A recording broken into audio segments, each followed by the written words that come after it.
Hello dear colleagues, and we continue our theoretical lectures about guided surgery. Please keep in mind that it does not replace the formal education, but in this video we will take a closer look to types of implant. We will learn what is primary or secondary stability is about. We will also talk about the surface of implant, osseointegration, and so on. My name is Nikita. I'm a dental surgeon and I have made surgical guide for more than 1,000 clinical cases.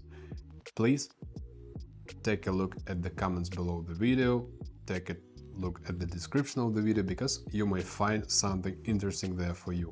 Let's go. So, dear colleagues, we proceed with our, let's say, theoretical lecture regarding implant placement. We have discussed the main principle of the implant. I remind you that the main principle is that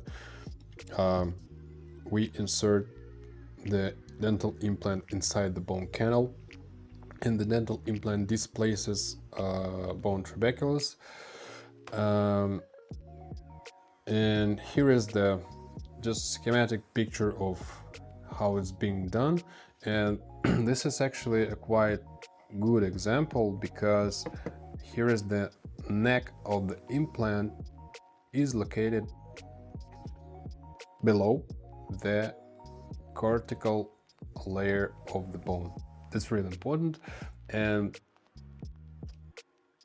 in the end of implantation, let's say it's so on the x-ray or inside the bone, the dental implant looks like it's stuck inside the bone, and usually dental surgeon use the tool which is called torque wrench. This is the special tool for implant insertion inside the bone, which actually show you the torque. Torque, that's the number, to my mind, if I don't get it wrong, that came from physics, and it shows the it's been measured in newtons divided on square meters or square centimeters, and this is actually reflects the force you need to apply to the dental implant to screw it actually. So the more torque you get, the more stability will be, and the more stability it is during the operation actually. So there is the layer of the lower border, let's say so, of the torque, and some authors call it 20 newtons divided to square centimeters, but it's actually discussable. Only thing what I would like you to know, that there is a torque wrench, there is a torque, and torque is the force which shows you have to apply to the dental implant to actually screw it. And as a matter of fact, we will talk about the surface of the dental implant, and it's not so simple as it may seem, because dental implant are being made of titanium as well, and its surface usually also, let's say, it's spongy. It has some little holes on the surface, and it's been made in a special way to make it like this on your photo. And this is not the random fact. We needed fact for future step, because you see the beautiful picture I very like. This is the how let's say so osteocyte processes grow into the surface of the implant, and this is the result of, not the result actually, that brings about a secondary stability of the implant. And now I will show you the interesting graph which actually reflects the behavior of stability depending on the time. So this is the stability in percent, this is the weeks, number of weeks. And there are 3 lines. Let's just imagine that we have actually just drilled a bone canal inside the bone and had we just screw there an implant and it's stable and so on. We got some stability, we got some torque there. What's going on next? As I have already told you, the main principle of the implantation is that the implant itself has actually the thread, and this thread breaks the bone trabeculus,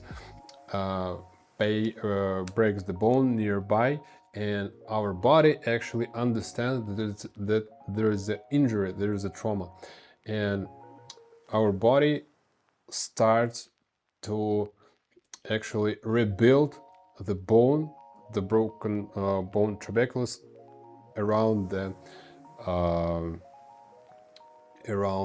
implant.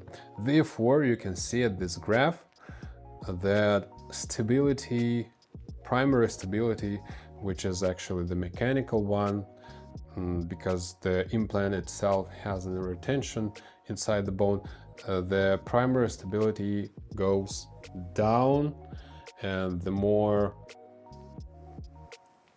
time goes, the more time went from the start of the operation, from the moment of the implantation, the more time it takes, the less primary stability is. But at the same time, actually, let's say it's in a simple way, destroying the old bone trabeculus around the implant, our body, the bone, starts to rebuild new trabeculus in such a way that, I will return to the previous slide, it starts rebuilding in such a way that processes of osteocytes are starting to grow into the surface of the implant, and therefore, which is called secondary stability, therefore we see that the graph is going higher and higher and higher. You may just ask, Nikita, why do I need this information? You have a channel dedicated to surgical guides. You teach how to do stackable guides and so on. So why do I need this information? This information is needed because it has a practical application. As a matter of fact, you can see some very dangerous period. What does it mean? That means that that graph actually shows the perfect time for loading, which can be immediate. It can be done during the operation or within 1 week after the operation, after the implantation, or if you realize that times about 4 weeks after the implantation, it's quite good idea just to delay this loading with the prosthetics, prosthetic base of implants, of course, because the total stability is minimum by 3rd or 4th week.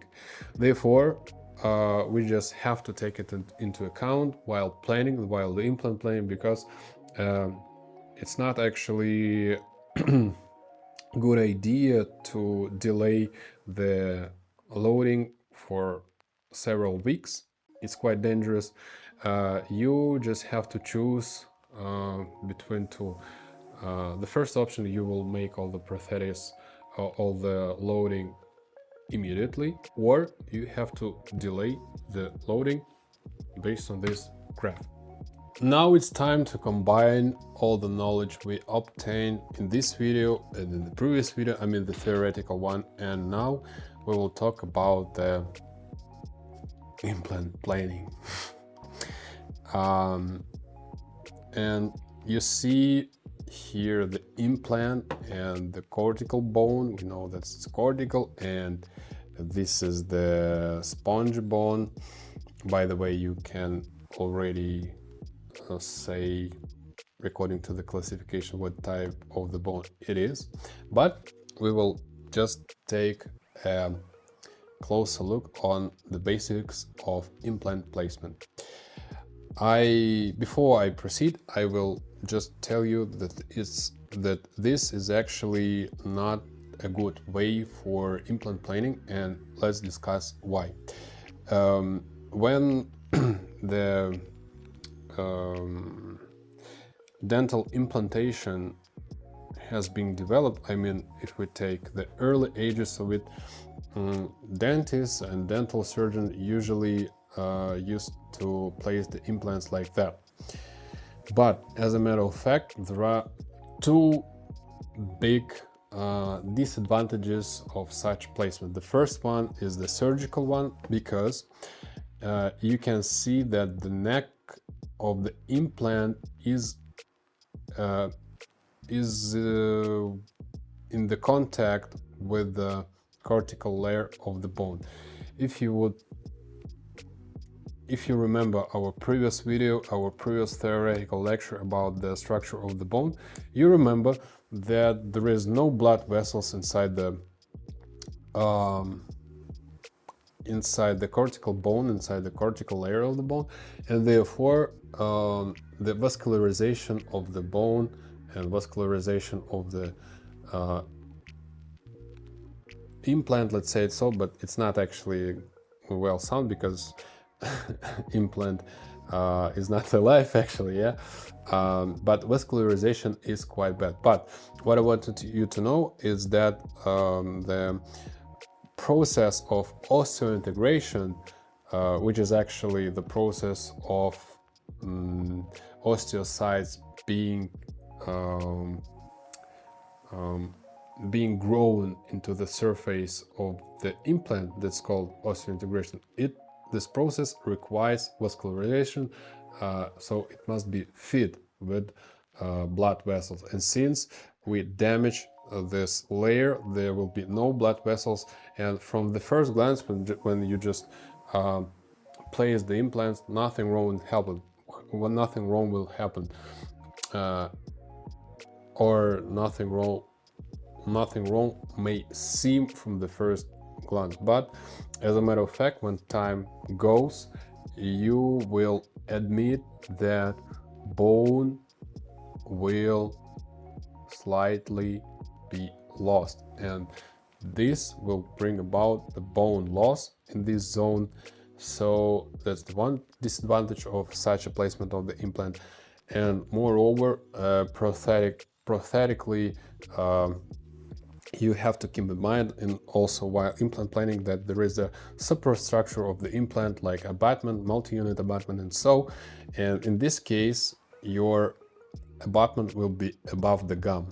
If it will be above the gum, there will be a space where all the particles of food will be stuck, and so on and so on. So the hygiene will be also not in the good quality, not in the good level, and this can bring about also the inflammation in this zone and provoke the bone loss in this area.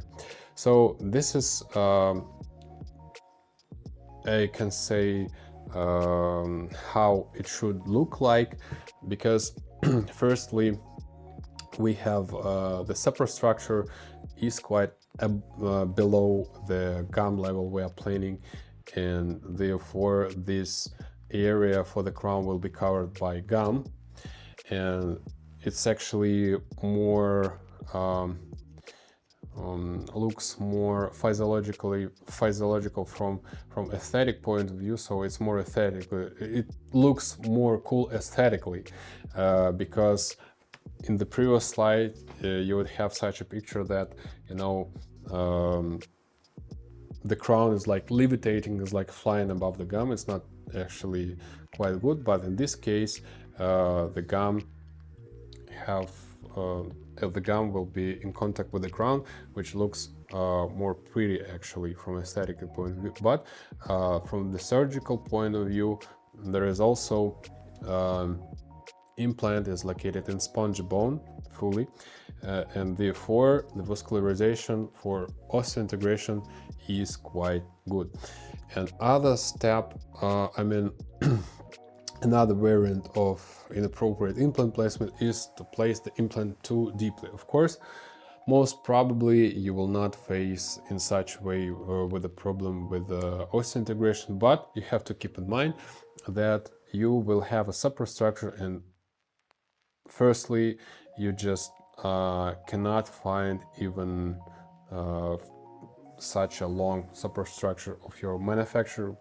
For example, it can be if it's 7, 8, 9, 10 millimeters abutment, it's extremely hard to find them on the market. That's first. The second, you have to understand the rule of the force, because the force will be applied to the crown, but your implant will not be stable. Just a quick just a quick example how it works. Imagine that you have a long implant and short crown, and when I push with my finger to the crown, let's say so, I feel my implant stable. And if I just increase the height of the abutment, let's say so, and I apply some force, you see that my structure is unstable. So this is the end of the second theoretical lecture. Many thanks for watching, dear doctors. Please, dear doctors, dear colleagues, dear dental technicians, please don't forget to share this video, subscribe to this channel, put your like, and please take a look at the comments below the video, because you may find some interesting links there for you. Nikita was with you. Take care. Good luck with your job. Bye-bye.